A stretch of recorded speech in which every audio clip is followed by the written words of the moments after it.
بالله من الشيطان الرجيم بسم الله الرحمن الرحيم ومن يتق الله يجعل له مخرجا ويرزقه من حيث لا يحتسب ومن يتوكل على الله فهو حسبه صدق الله العظيم. زما عزتمندو د دعاګانو او د وظایفو په دې سلسله کې د تاسو ته یو انتهایی طاقتور او انتهایی پر اثر یو وظیفه خیمه چې خپل حضور پاک صلی الله علیه وسلم د هغې د ویلو تلقین فرمایلی دی. دغه رنګې تفسیر ابن کثیر او دغه رنګې نورو مستندو کتابونو حیات الصحابه وغیره هم دا را نقل کړي دي.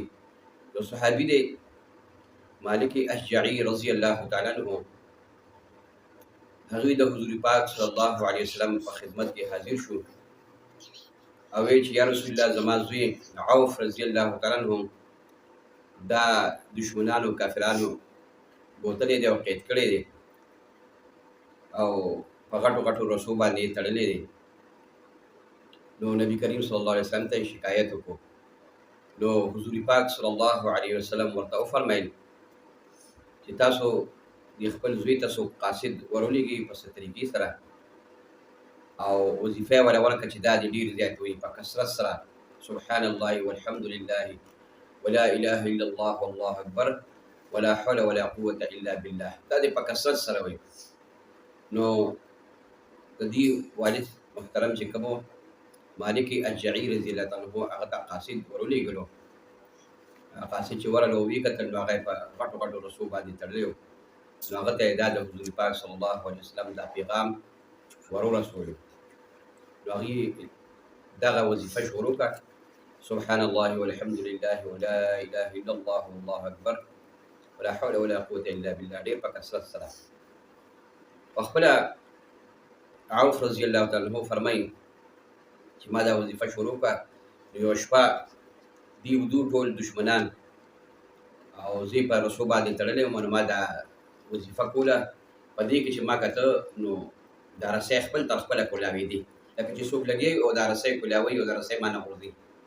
وایي چې کوم دی هغه رسۍ ټولې ما نه پرانېستلی شي او وغورځېدې او زه بهر ته چې کوم دی راووتم. دې ټولې دو ځکه زما نه بېغم و، دې په غټو غټو رسو باندې تړلی وم. وایي چې بهر راووتم نو د یو اوښه ولاړه وه، زه په هغه اوښه باندې راسور شوم. هغه اوښه مې ځان سره روانه کړه د سورلۍ په تور باندې، او بیا چې کله مې هغه اوښه را روانه کړه نو نور څاروي چې کوم وو نور اوښان دا هم دې اوښې پسې را روان شو او وی را روان وم خپل کور ته چې کوم دی راورسېدم.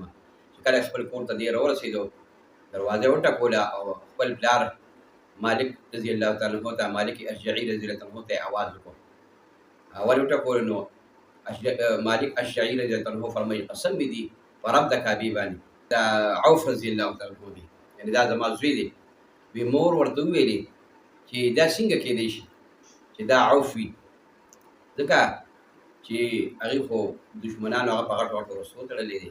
نو چې هغې دروازه کوله وکړه، خادم هم ورسره دی، دروازه یې ورته کوله وکړه چې ګوري عوف رضی الله تعالی عنه په اوښه باندې سور دی ولاړ دی، په اوښه باندې ورسره دا کور مخې ته چې کوم میدان دی هغه هم د اوښانو نه ډک دی.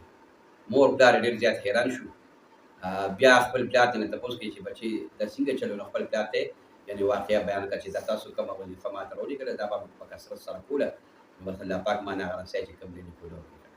عوف رضی الله تعالی عنه د حضور پاک صلی الله علیه وسلم په خدمت کې او پلار یې د نبي کریم صلی الله علیه وسلم په خدمت کې حاضر شو او واقعه ورته چې کوم دی یعنی بیان کړه او اوښان یې ټول نبي کریم صلی الله علیه وسلم ته پېښ کړي چې یا رسول الله دا اوښان چې کوم دی ستاسو دي او ستاسو چې څنګه خوښ په کوم ځای کې چې کوم دی تاسو دا خرڅوئ نو تاسو ته اجازت دی.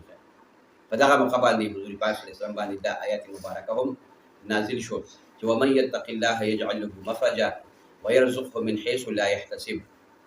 او څوک چې د الله تعالی نه یریږي، تقوا پرهیزګاري حاصله کړي، نو الله تعالی د هرې تنګۍ د هر مصیبت د هر تکلیف په وخت کې د دپاره د وتلو یو لاره یعنې مقرر کړي، یو لاره وله جوړه کړي او د داسې طرف نه وله الله پاک رزق ورکړي چې د په وهم او ګمان کې هم نه وي.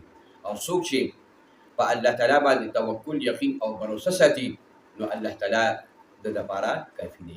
نو به هر حال زموږ د ټولو دا د قید نه د رهایۍ لپاره، د قید نه د ازادېدلو لپاره او د قید نه د رهایۍ لپاره یو مؤثر ترین عمل دی او یو طاقتوره دعا او وظیفه ده چې په خپله حضور پاک صلی الله علیه وسلم د دې یعنې تلقین فرمایلی دی. نو دغه رنګې زموږ کوم مسلمانان وروڼه په قید او بند کې د قید او بند صعوبتونه تېروي، نو هغوی ته په څه طریقه باندې دا پیغام ورسوي چې تاسو د دې کلماتو مبارکه وظیفه ډېره کوئ. سبحان الله والحمد لله ولا اله الا الله والله اکبر ولا حول ولا قوة الا بالله. دا په کثرت سره وایي، نو انشاءالله الله رب العالمین به د دې د قید نه د رهایۍ چې کوم دی یعنې بندوبست وکړي. مسلمان ته پکار دی چې په ښه کامل یقین سره، په عقیدت سره او محبت سره د دې وظیفه کوي. هسې د قید نه علاوه هم مسلمانانو ته پکار ده چې دا درېیمه کلمه دا ډېر ښایسته یعنې وظیفه ده. په دې کې د الله تعالی حمدونه او د الله تعالی بړایي، د الله بزرګي ټول هر څه په دې کې راجمع شوي دي. سبحان الله والحمد لله ولا اله الا الله والله اکبر. دا دعا دا وظیفه په خپله باندې هم کوئ، نورو مسلمانانو وروڼو ته هم چې کوم دی دا وښیي، او خصوصا هغه زموږ وروڼه چې هغه په قید و بند کې صعوبتونه او تکلیفونه تېري، هغوی ته دا دعا وښیي، نو انشاءالله الله تعالی به یې د رهایۍ څخه بندوبست وفرمایي. وما علینا الا البلاغ.